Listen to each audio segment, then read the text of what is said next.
This looks like a normal Xbox Series X, but inside it is a full gaming PC.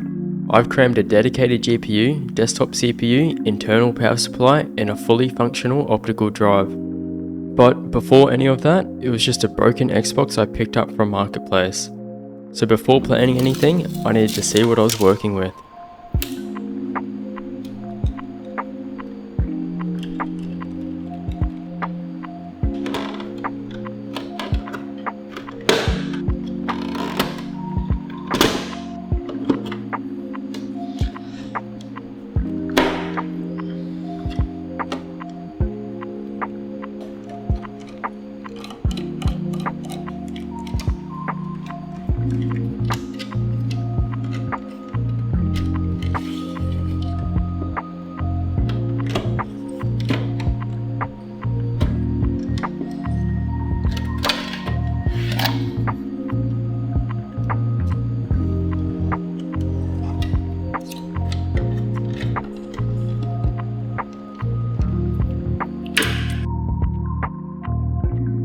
Pretty straightforward to open, and as expected, not a lot of room. So it's pretty obvious why no one has really done this before.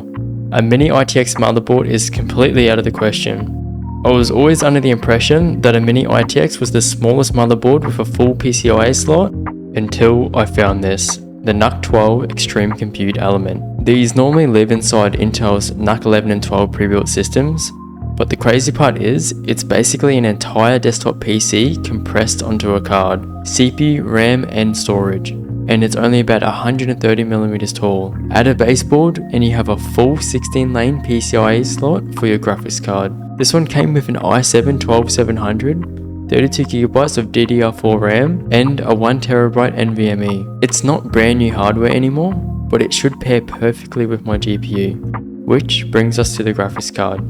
I'll be running a low-profile RTX 5060. Powering the whole system will be the 600W Flex ATX power supply. Now that I actually have components small enough, I can start planning out the layout. But before any of that, I need to trim back any excess plastic inside the case, leaving these 3 mounting points because I'd like to reuse them later.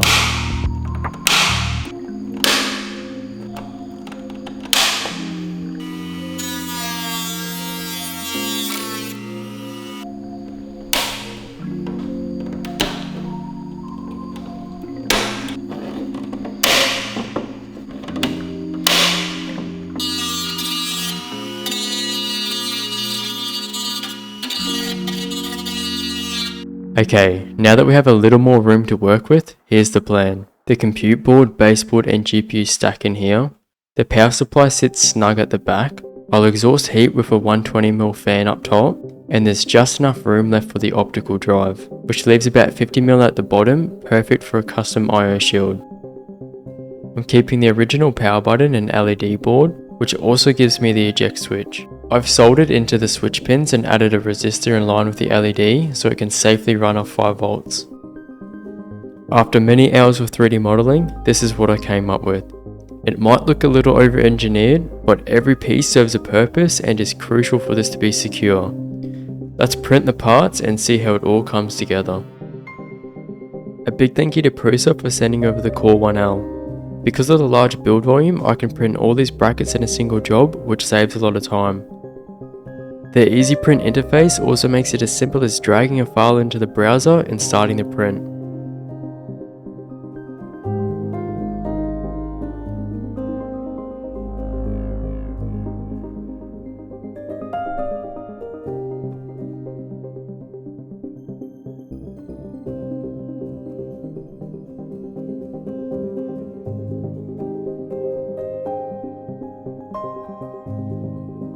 Everything printed perfectly, so the first step is installing the heat inserts.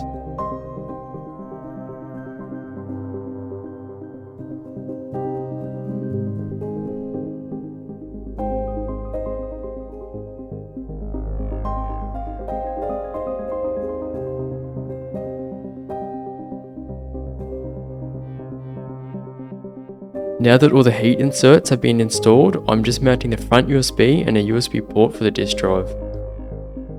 Firstly, the baseboard gets mounted. followed by these two brackets that will keep the compute element stable.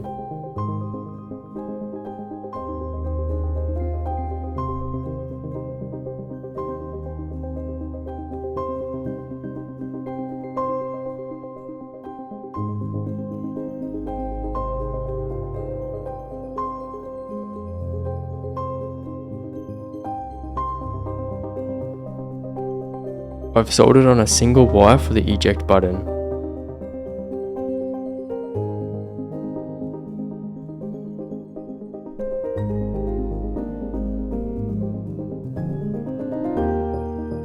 These two brackets hold the disk drive in place and support the power supply.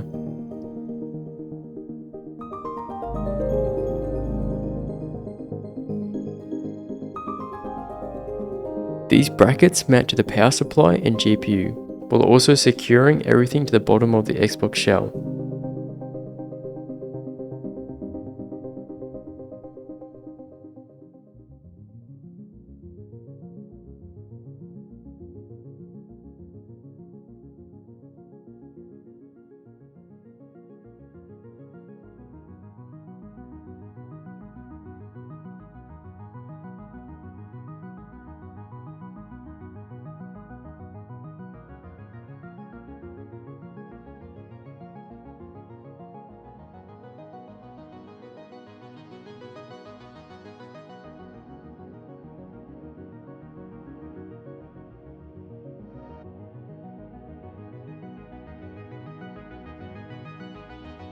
Everything's plugged in, leaving just the fan connector and front switch panel connector.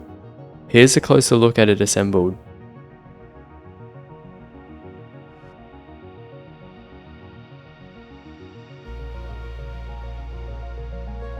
Now it's time to drop it into the Xbox.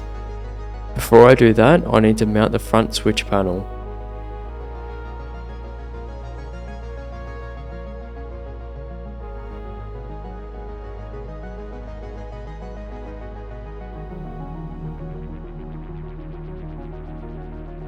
I'm just plugging in the front panel, then the fan can drop in place and get plugged in.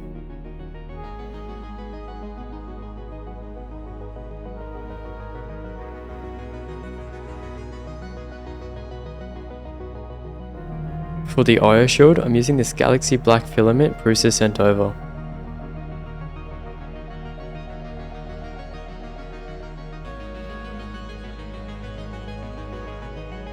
I'm using these panel mount extensions for the USB ports, Wi-Fi antennas, mains power and display port.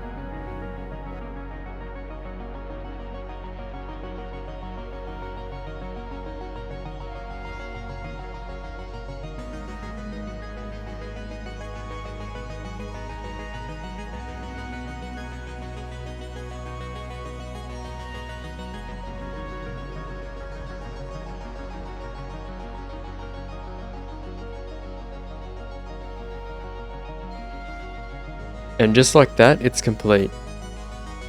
I decided to go with Steam as my game launcher and programmed it to boot straight into big picture mode. But, looks aside, how does it actually perform? Well, in Arc Raiders at 1080p on medium to high settings, I was seeing anywhere from around 100 to 140 FPS depending on the area. In CS2, it averaged roughly 250 FPS on higher settings. On top of that, both the CPU and GPU stayed under 75 degrees the entire time, completely stock, which is honestly pretty impressive considering how compact everything is. So I think it's safe to say this thing can handle most games you throw at it and do it pretty comfortably. So overall, I'm pretty happy with how this turned out. It looks like a console, it boots like a console, and it performs like a gaming PC, and it doubles as a DVD player. Anyways, that's going to do it for this build. Thank you to everyone that supported me. I'll see you in the next one.